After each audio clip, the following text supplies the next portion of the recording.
You really know when the economy is really cooked when rideshare companies like Uber do not allow you to actually drive in the city you want. So I got an email from a subscriber actually saying that he's getting denied for Uber in New York. And I've seen that in other places too. And today I got another guest, was highly requested again. Hi, everybody. Who are you? I'm Allie. I'm the messes. That's so crazy. Was that in Miami or New York? That was in New York. So let's go to the backstory a little bit. And so this viewer of mine wrote in and said, "Hey, I'm having the hardest time, getting a job." So he used to live in Miami, and let me show you some stats right here. How long he used to wait for a ride in Miami. So this guy was actually waiting for 140 cars to actually be next at the airport, to be next in line. And normally, Miami International Airport, it goes like this. Planes arrive. It's like one of the busiest ones besides like Atlanta and all these other ones. So you shouldn't have a problem of catching a ride, right? So in this video, we're going to talk about the Uber thing. And since I got a career expert with me, we're going to talk about how do you change? How do you, get over this? How do you get another job? How do you, improve? And what would you do if you were there? So I'm still in the backstory a little bit. So this person, and then he moved back to New York because he's like, I want to do New York. And New York actually limits the amount of Uber drivers. And I've actually heard a lot of you guys in the comments that you rent one for like $600. You read that, right?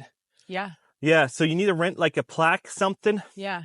And I know they always had these medallions and stuff like that. For taxis, right? Yeah, for taxis. But Uber kind of was always the underdog, you can do it as a side gig. Yeah. And it was always something that people have been able to fall back on. Yes. If they're unemployed, if they can't get a job, if they want some extra money and they got nothing to do in the middle of the night. Yeah, you kind of turn back onto that, and it's a great way to supplement your income. And I've actually had people in the comments suggesting that, saying that, hey, you should do Uber once like at nighttime to supplement your income because living expenses got so high.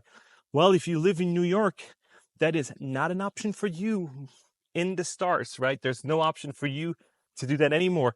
And this person actually was like highly rated on Uber.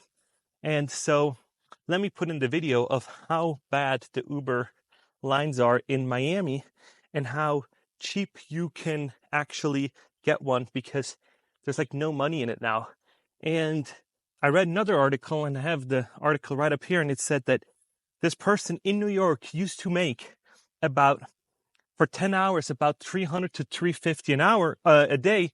And now he's making about $170. What do you think that is about?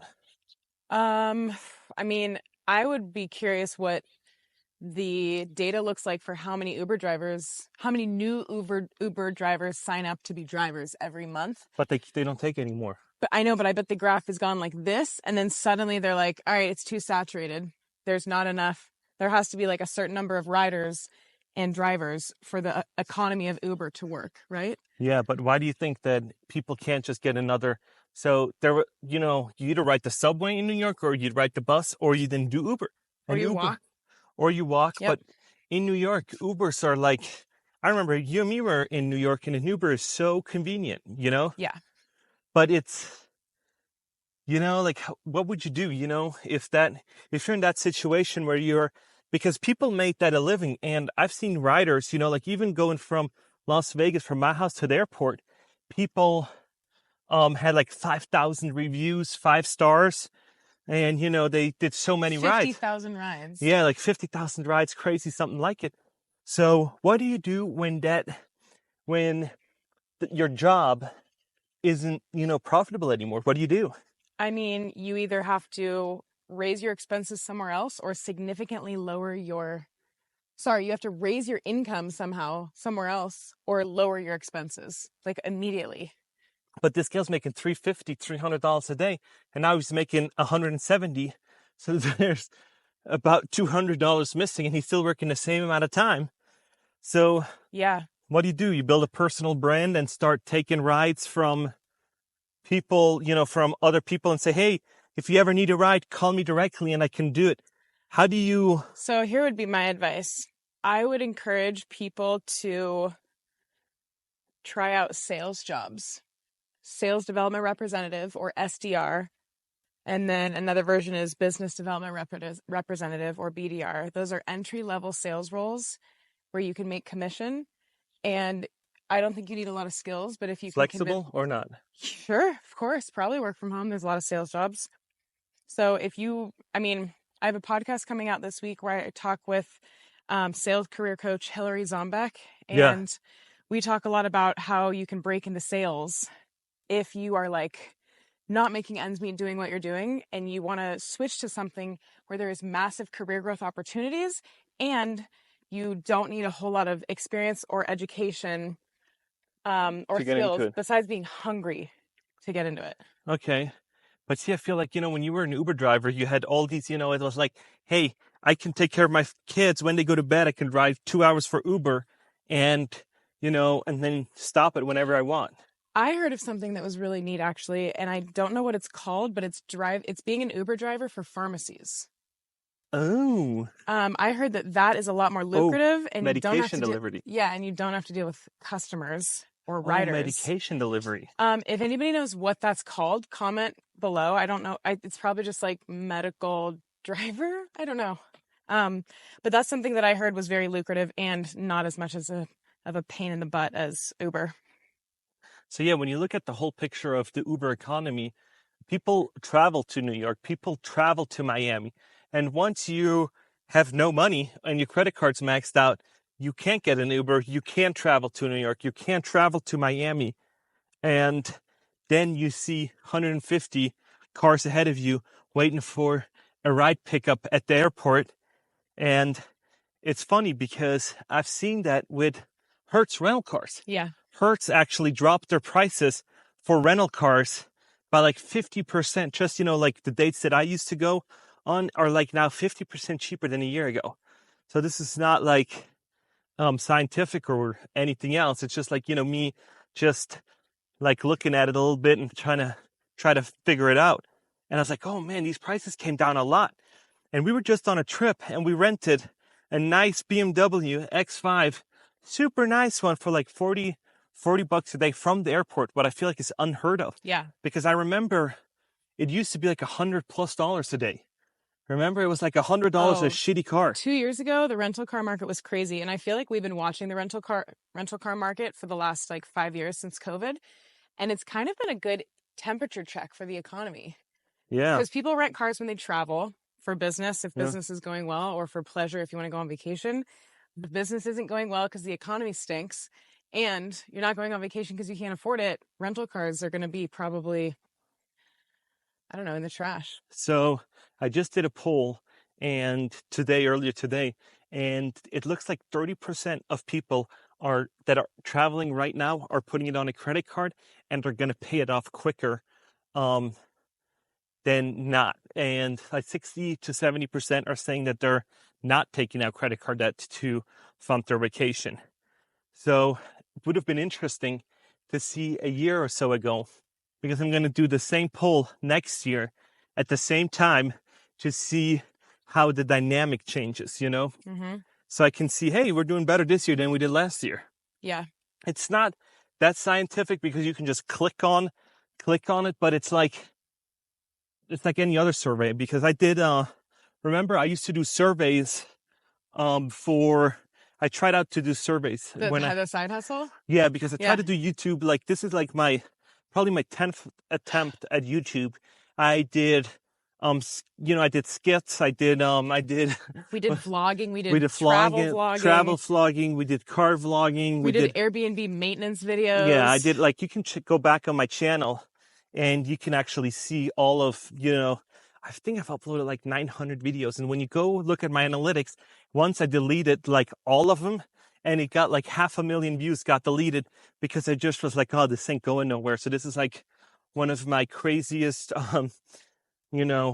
streaks I've had. And You're doing so good right now. I'm so, loving these videos. so like and subscribe.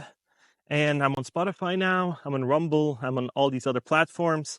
And if you haven't followed me on LinkedIn, let's have some great conversations. I'll post twice a week and love to have your input. So, yeah. So when I did the surveys, do you remember that I did a survey for 1 hour and I think I got paid, I think like $10 an hour. Yeah. And you have to reach like 20 bucks or something in order for them to cash you out. And the funny part is that it was so many questions. And at one point I was just fed up with it and I just clicked next, next, next. And then it caught on. The software actually caught on that I wasn't genuine and it restarted the whole survey and had to redo it. Can you show them this view over here of beautiful Vegas? Yes. And now I'm going to show you guys. It's a gorgeous day. So can you zoom in? No. Oh, this is such a nice camera. So I heard of another cool side job or side hustle that people can do. You can be a notary. Mobile notary. Mobile notary, and you can go to people's houses. Remember we had that mobile notary come to our house, Yeah. and she was afraid For of mortgages. the dog. For mortgages. And Yeah. she was afraid of the dog, and our dog attacked her. Yeah, but it was like a 2-pound dog. Yeah, it didn't attack her, it licked her. But yeah. Anyways, yeah, that's another side hustle that doesn't require a whole lot of skills. Just so Yeah, so you got to find something that really works for you that also pays. Because I feel like these side hustles all seem great on paper. And then once you're actually doing them, you're pretty much out. You're not doing that great. But there are side hustles like dog grooming, like dog watching, dog care that people are willing to spend a lot of money on. Right? yeah. I mean, for their pets, people kind of always had the trend to spend a lot of money on their pets, right? Yeah. Right. Yeah, I would think during tough times right now, people don't spend as much money on their dogs. You think that's true? They said, so I read articles that actually said, no, people will still spend money on their pets. And what's surprising to me, because if you have no money, how are you going to spend it? But yeah, I think with credit, yeah. But once credit card's done, once the credit card limit ran out, you're done. So what would you tell these people to find like a side hustle that kind of pays? Do you know of any of them? I would say assess what you're good at and figure out how you can leverage the most money for your hour of time.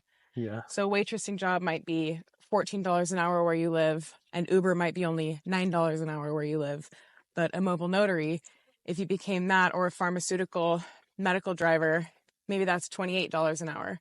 Yeah. So figure out like what your skills are, what you want to be doing all day, if you want to be in a car or not, if you want to be in an office or not, if you want to be walking around. Yeah, Amazon package delivery with your own car, doing that. And I don't know what these pay, so let me know in the comments below what some of these side hustle, what the hourly pay is. Because with Uber, I feel like they also like bait and switch you, because your car maintenance is not in there, your gas isn't in there.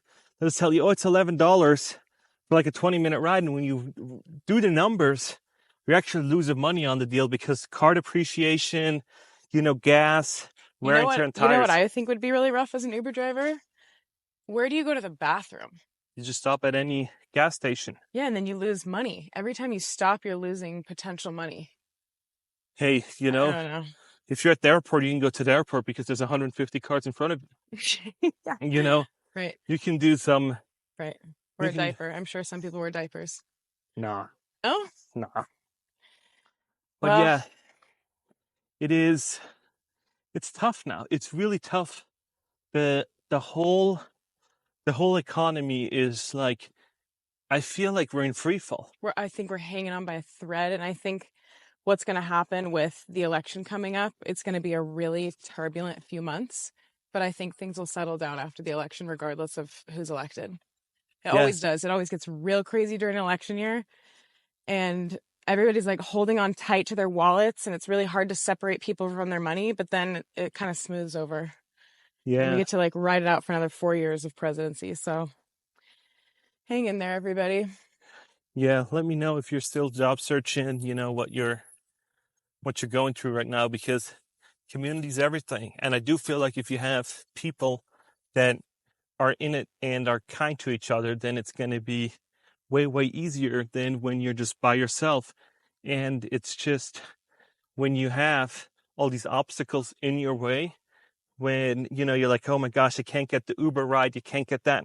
I truly feel like there's something greater waiting on the other side. You just got to figure out what that is. Just like my YouTube channel, it took me, I think, 3 years. 3 years. People are like, oh, you're blowing up now. It's like, yeah, it was a 3-year process to get to where I'm at today. I don't know if I wasn't ready. I haven't reflected on that yet. If I wasn't ready, if I haven't done enough, due diligence, if I haven't put in enough blood, sweat, and tears. Let's ask them. So for you guys that like his videos, comment below what you like most about him. Do you like that he always posts at 9:30? Do you like that he talks about job market and finance? Do you like that his thumbnails all look the same so you recognize them every day? Do you like the good camera quality? Like, it could be some or all of, or any combination of those things, but tell us what makes you stick around for these Yeah. videos.